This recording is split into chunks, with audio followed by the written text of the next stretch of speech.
തൃശൂരിലെ വ്യാജ വോട്ട് ആരോപണങ്ങളുമായി ബന്ധപ്പെട്ട് മാധ്യമങ്ങളോട് സുരേഷ് ഗോപി ഇതുവരെ പ്രതികരിച്ചിട്ടില്ല. എന്താണ് സുരേഷ് ഗോപിയുടെ മൗനത്തിന് പിന്നിൽ? ഈ സംസ്ഥാനത്ത് ബി.ജെ.പി. ജയിച്ച ഏക മണ്ഡലമായ തൃശൂരിൽ നിരവധിയായ വ്യാജ വോട്ടുകൾ ചേർത്തു എന്ന അതീവ ഗുരുതരമായ ആരോപണമാണ് പ്രതിപക്ഷ രാഷ്ട്രീയ പാർട്ടികളായ കോൺഗ്രസും CPM-ഉം ഉന്നയിക്കുന്നത്. സംസ്ഥാനത്തിൻ്റെ രാഷ്ട്രീയ ചരിത്രത്തിൽ ആദ്യമായി താമര വിരിഞ്ഞ തൃശൂരിൽ സുരേഷ് ഗോപി ഈ കള്ളവോട്ടിലൂടെ ജയിച്ചു എന്ന ആരോപണം ഉന്നയിക്കുമ്പോൾ തീർച്ചയായും ഈ വിഷയത്തിൽ മറുപടി പറയേണ്ട ബാധ്യത സുരേഷ് ഗോപിക്കാണ്. അദ്ദേഹം ഈ വിഷയത്തിൽ മറുപടി പറയുന്നില്ല എന്നത് മാത്രമല്ല, തികച്ചും ഒരു ജനാധിപത്യത്തെ അവഹേളിക്കുന്ന തരത്തിലുള്ള ശാരീരിക പ്രകടനമാണ് അല്ലെങ്കിൽ ശരീരഭാഷയാണ് സുരേഷ് ഗോപിയുടെ ഭാഗത്തുനിന്നും ഉണ്ടാകുന്നത്. കഴിഞ്ഞ ദിവസം സുരേഷ് ഗോപിയുടെ ഓഫീസിലേക്ക് മാർച്ചുണ്ടായിരുന്നു. ആ മാർച്ചിന് ശേഷം തൃശ്ശൂരിൽ സംഘർഷമുണ്ടായിരുന്നു. അതൊന്നുമല്ല, ഇതിൽ സുരേഷ് ഗോപിയുടെ കുടുംബം ഉൾപ്പെടെ സുരേഷ് ഗോപിയുടെ ഡ്രൈവറും BJP പ്രവർത്തകരും കള്ളവോട്ട് ചെയ്തതിൻ്റെ കൃത്യമായ തെളിവുകൾ മാധ്യമങ്ങൾ പുറത്തു കൊണ്ടുവരുന്ന സാഹചര്യമുണ്ടായി.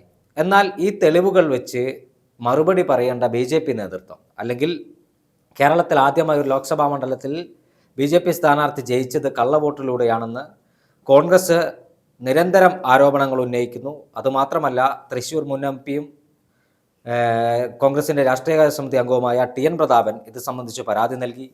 CPM പരാതി നൽകുന്നു. CPI സ്ഥാനാർത്ഥി ഇത് സംബന്ധിച്ച് പരാതിയുമായി രംഗത്ത് വരുന്നു. തൃശ്ശൂരിലെ കോൺഗ്രസിൻ്റെ മുഴുവൻ നേതാക്കന്മാരും ഇതുമായി ബന്ധപ്പെട്ട വിഷയത്തിൽ സുരേഷ് ഗോപിക്കെതിരെ കൃത്യമായി പരാതി നൽകുകയും ആരോപണങ്ങൾ ഉന്നയിക്കുകയും ചെയ്യുന്ന പശ്ചാത്തലത്തിൽ ഈ വിഷയത്തിൽ മറുപടി നൽകേണ്ടത് BJP നേതൃത്വമല്ല, ആദ്യമായി മറുപടി നൽകേണ്ടത് സുരേഷ് ഗോപിയാണ്. എന്നാൽ വിരോധാഭാസം എന്തെന്ന് പറഞ്ഞാൽ, V മുരളീധരനും K സുരേന്ദ്രനും രാജീവ് ചന്ദ്രശേഖരനും പ്രകാശ് ബാബു ഉൾപ്പെടെയുള്ള BJPയുടെ നേതാക്കന്മാരാണ് മറുപടിയുമായി രംഗത്ത് വരുന്നത്. മറുപടിയുമായി രംഗത്ത് വരുന്നു എന്നത് മാത്രമല്ല, കോൺഗ്രസിനെയും അതോടൊപ്പം CPM-നെയും ഈ കള്ളവോട്ട് ആരോപണം പുറത്തു കൊണ്ടുവന്ന ആളുകളെ, മാധ്യമങ്ങളെ അവഹേളിക്കുന്ന തരത്തിലുള്ള പ്രതികരണങ്ങളാണ് മുൻ BJP സംസ്ഥാന അധ്യക്ഷൻ K സുരേന്ദ്രൻ്റെ അടക്കം ഭാഗത്തുനിന്നുണ്ടാകുന്നത്. കയ്യൂക്കിൻ്റെ ബലത്തിൽ ഞങ്ങൾ നേരിടുമെന്നാണ് പ്രകാശ് ബാബു വെല്ലുവിളിക്കുന്നത്. അദ്ദേഹം കോഴിക്കോട്ടെ ഒരു ജില്ലാ പ്രസിഡന്റാണ്.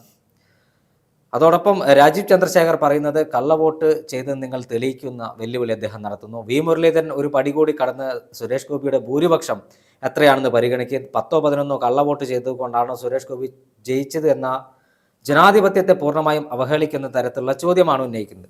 അവിടെ എല്ലാവരും കാത്തിരുന്നത് സുരേഷ് ഗോപി ഈ വിഷയത്തിൽ ഏതെങ്കിലും തരത്തിൽ പ്രതികരിക്കുമെന്നാണ്. എന്നാൽ സുരേഷ് ഗോപിയുടെ ഭാഗത്തുനിന്ന് കൃത്യമായ ഒരു പ്രതികരണം ഉണ്ടാകുന്നില്ല എന്നത് മാത്രമല്ല, അദ്ദേഹം ഒരു മന്ത്രി എന്ന തരത്തിൽ ആണ് താൻ പ്രവർത്തിക്കുന്നത്, അതായത് കേന്ദ്ര സഹമന്ത്രിയാണ് താൻ എന്ന കാര്യം പോലും മറന്നു പോവുകയാണ്. കമ്മീഷണർ സിനിമയിലെ ആ കഥാപാത്രത്തിൽ നിന്ന് ഇപ്പോഴും പുറത്തു കടക്കാൻ സുരേഷ് ഗോപിക്ക് കഴിഞ്ഞിട്ടില്ല എന്നതാണ് യാഥാർത്ഥ്യം. അദ്ദേഹത്തിന് എല്ലാവരോടും പുച്ഛമാണ്. തനിക്ക് വോട്ട് ചെയ്ത ആളുകളോട് പുച്ഛമാണ്, മാധ്യമപ്രവർത്തകരോട് പുച്ഛമാണ്, രാഷ്ട്രീയ എതിരാളികളോട് പുച്ഛമാണ്.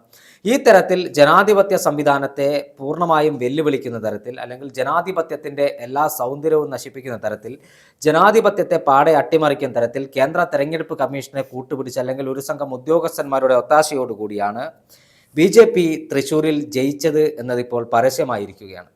ഇതിന് സുരേഷ് ഗോപി മറുപടി പറഞ്ഞേ മതിയാകൂ. സുരേഷ് ഗോപി മറുപടി പറയാൻ ബാധ്യസ്ഥനാണ്. തൃശ്ശൂരിലെ കേരളത്തിൻ്റെ സാംസ്കാരിക തലസ്ഥാനമെന്നാണ് തൃശ്ശൂർ അറിയപ്പെടുന്നത്. ആ സാംസ്കാരിക തലസ്ഥാനത്തെ ജനങ്ങൾ, തൃശ്ശൂരിൽ ജനങ്ങൾ സുരേഷ് ഗോപിയുടെ മറുപടിക്കായാണ് കാതോർക്കുന്നത്. തൃശ്ശൂരിലെ മാത്രമല്ല, കേരളത്തിലെ മുഴുവൻ ജനങ്ങൾക്കും വേണ്ടത് സുരേഷ് ഗോപിയുടെ മറുപടിയാണ്. അദ്ദേഹം മറുപടി പറയാതെ മുങ്ങി നടക്കുന്നത് ജനാധിപത്യത്തിന് തന്നെ അപമാനമായി മാറിയിരിക്കുകയാണ്. ഒരു ലോക്സഭാ മണ്ഡലത്തിലെ ജനങ്ങൾ തങ്ങളുടെ സമ്മതിദാനാവകാശം ഉപയോഗപ്പെടുത്തി ജയിപ്പിച്ചൊരു വ്യക്തി ഇത്തരത്തിൽ ജനാധിപത്യത്തെ അവഹേളിക്കുന്നത് ജനാധിപത്യത്തിന് ഭൂഷണമായ കാര്യമല്ല.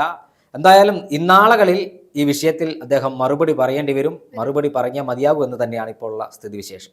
ഇന്ന് തൃശ്ശൂരിലെത്തിയ സുരേഷ് ഗോപി മാധ്യമങ്ങളെ അവഹേളിക്കുന്ന തരത്തിലെ പ്രതികരണമാണ് സുരേഷ് ഗോപി നൽകിയത്.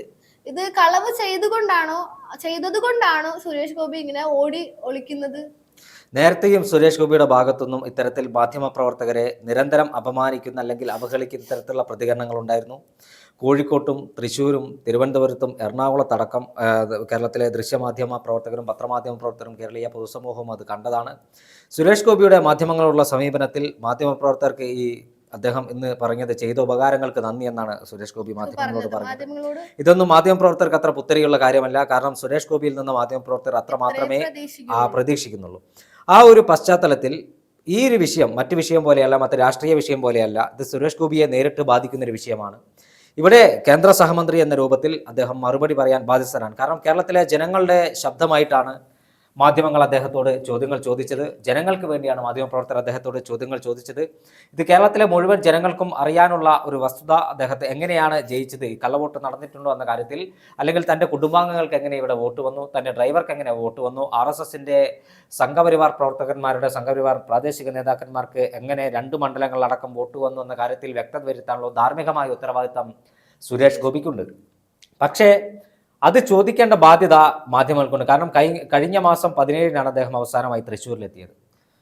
ജൂലൈ 17-ന് തൃശ്ശൂരിലെത്തി. അദ്ദേഹം ഇപ്പോൾ പാർലമെന്റ് നടക്കുകയാണ്. പാർലമെന്റ് സമ്മേളനത്തിൽ പങ്കെടുക്കാനായി പോയി. അതിനുശേഷം ആഗസ്റ്റ് 13, ഏകദേശം ഒരു മാസത്തോളം കാലം തൃശ്ശൂരിൽ അദ്ദേഹം ഇല്ല. ആ തൃശ്ശൂരിൽ വന്ന ദിവസം തന്നെ മാധ്യമപ്രവർത്തകർ റെയിൽവേ സ്റ്റേഷനിൽ അദ്ദേഹം വന്ദേ ഭാരത് തീവണ്ടിയിൽ നിന്ന് ഇറങ്ങിയതിന് തൊട്ട് പിന്നാലെ മാധ്യമപ്രവർത്തകർ ചോദ്യങ്ങളുമായി മുന്നോട്ട് വന്നപ്പോൾ ആ ചോദ്യങ്ങൾക്ക് ഒന്നും മറുപടി നൽകാതെ മാധ്യമങ്ങളെ അവഹേളിക്കുന്ന തരത്തിലാണ് അദ്ദേഹത്തിൻ്റെ സമീപനമുണ്ടായത്.